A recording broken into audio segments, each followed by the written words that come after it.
Well, hello everyone. This is Steve with my audio stuff, and once again, do I have another treat for you. All the way back from 1977, this is the realistic STA 52. And believe it or not, they made two of these particular receivers, the A version, which is what this one is, and the B version, which came out about I think it was 1979 into 1980 or thereabouts. I got this on eBay, I'm trying to think, for about $70, I think it was, maybe a little less than that. And all but one of the dial lights were burned out on it. So this thing didn't really light up at all. And I think that also included the light for the meter. So when I opened it up, I discovered that the lights were fuse lamps, 8-volt fuse lamps. So I went on eBay and I got six 8-volt LED warm white fuse lamps, and I put those in instead. And this gives really a display pretty much like the factory display. It doesn't really look that much different, except that these lights draw a fraction of the power and generate a fraction of the heat, and because they're solid state, they last almost indefinitely. But once again, this was one of the receivers that I looked at when I was a kid. When I was about 13 years old, and I didn't have my stereo yet or anything like that, and I was sick of my all-in-one Panasonic, and I didn't have enough money to buy, a Marantz or anything like that. So I looked at the Radio Shack catalog, and this was one of their cheapest entry-level receivers. And I think it sold for, $189, $179. I don't have a catalog with me here, but it was, a high-fidelity receiver. It gave you AM/FM stereo, it gave you a phono input, and it gave you an auxiliary input. And then, of course, you had loudness contour, tape monitor, mono switch. Tone controls really direct, bass, treble, balance, volume control, and then, of course, the tuner knob on it, which is counterbalanced, by the way, on the other side, and then power and phono. Another thing that this had on it, once again, many Radio Shack receivers did, was QVox, which was the Radio Shack's sort of gimmicky simulated 4-channel stereo. So you could turn the speakers off just to listen to headphones or go to A speakers. QVox, which would give you that 4-channel effect on 4 speakers if you had them on, and then of course B speakers, and then A and B without QVox. But anyway, not a bad receiver, rated at about 12 watts per channel. So you can look at this receiver more or less as the little brother of the STA 64, which came out the same year that this did. Sound-wise, not that bad. The tone controls, more or less, are tastefully laid out, not just aesthetically, but the way they boost and cut. Loudness isn't bad either. Tuner in this thing, the FM tuner, it's about 2.5 microvolts of usable sensitivity, or, well, actually, that's probably not usable sensitivity, but you get what I'm saying.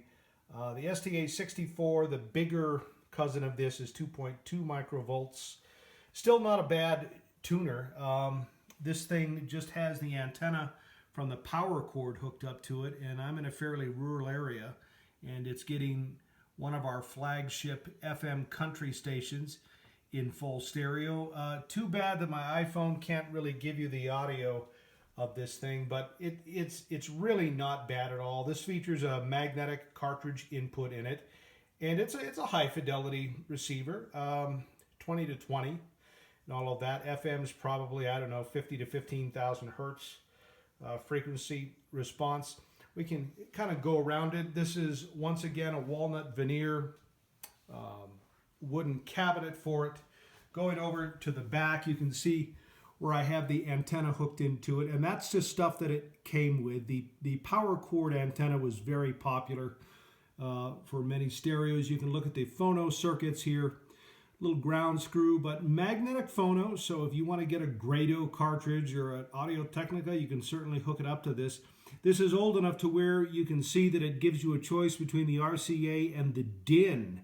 And you know what? I think in many ways I like the DIN better, because that was the stereo in and out in one simple cable, and many tape decks had a DIN plug on the back of them, so it was just really easy to plug your deck, and it took a lot of the guesswork out.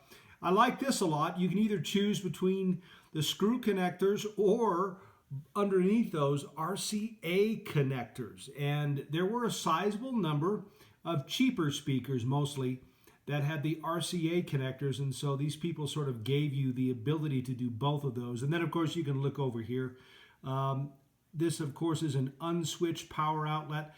I've gone inside this unit and converted that to switched, because before my daughter made me put it away, I had a Bluetooth device on this thing, so that when you turned it on, it would turn the Bluetooth device on, and then it would go out to my iPhone and handshake with it, and then present itself as the realistic STA 52.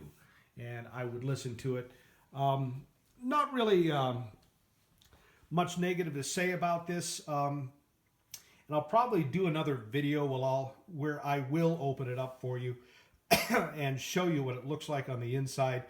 This is a lot like the STA 64 in that it's a 5-circuit board layout on the inside. You have one circuit board for the phono preamp, which is entirely discrete. It's a 4-transistor phono preamp, another circuit board for the amplifier, another circuit board for the B+ power supply, another one for the FM AM stereo unit, and then finally another circuit board for the receiver preamp. This is a 4-transistor receiver preamp. Nothing to write mother about, but it's pretty simple to work on. I did replace the electrolytics for the amplifier, the main power electrolytics. Most amps will have either 2 or 4. This had 4 of them. They weren't really bad, but I figured that it was probably good insurance to do that. Aside from the lights and the 4 electrolytics in the power amplifier section, I have not done anything else to this thing. I did do a little cleaning on the controls and buttons, but they weren't really bad. The cabinet is in relatively good shape, a few scuffs and marks on it, but otherwise though, this is a pretty good receiver, decently sensitive. Great FM stereo separation. I'm guessing, just listening to it, it's probably around 35 dB, maybe 40 dB. That's probably what the specs are. About 2 years after this came out, or a year and a half, Radio Shack came out with the B version of this. And that, of course, had the 25 microsecond de-emphasis for FM. That was for, external Dolby decoding for FM, which of course is no longer used. That died in the early 80s, really. It didn't last that long. And then they also bumped the power up on this from 12 watts per channel, like I said, which is what this is, to 18 watts a channel. And then they did something that I did not like, and they began to do this with a lot of their receivers. They put an integrated circuit in it, or an op-amp, stereo op-amp, for the phono section. So for me, really, the earlier versions of this particular unit are my favorite ones. I think they also did away with the Quadravox feature as well.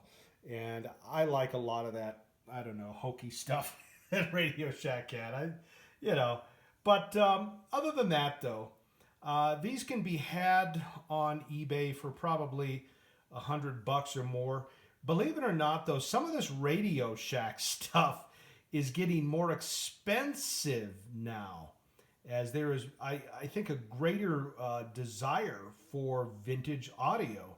And some of these Radio Shack receivers, people are finding out that they're not half bad. And this is really one of those receivers that wasn't half bad. No, it's not going to win any awards, but like the STA 90, the much, much bigger brother of this, which I have a video on as well, this was a relatively stable, reliable receiver.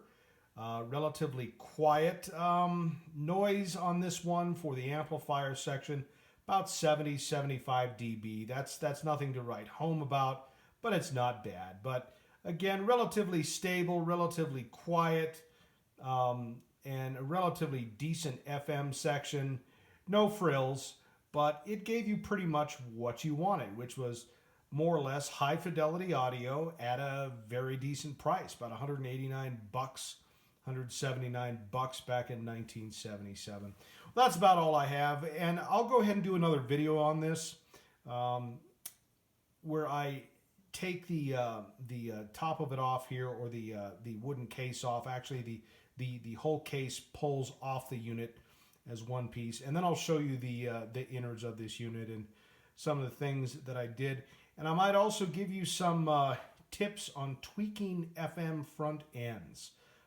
You can get out the test equipment, the oscilloscope and things like that, but you usually don't have to do stuff like that with these. You can just use the built-in meter on the receiver and a few good stations at key points on your FM dial to do really a fair amount of your calibration, and then use your ears if you're trying to calibrate the stereo section for separation, which of course I've done for years, but I might show you some of that stuff. Well, that's about all. Please check out my other site, A Father's Devotions. I have a link for it here. And this is Steve with my audio stuff. God bless you all.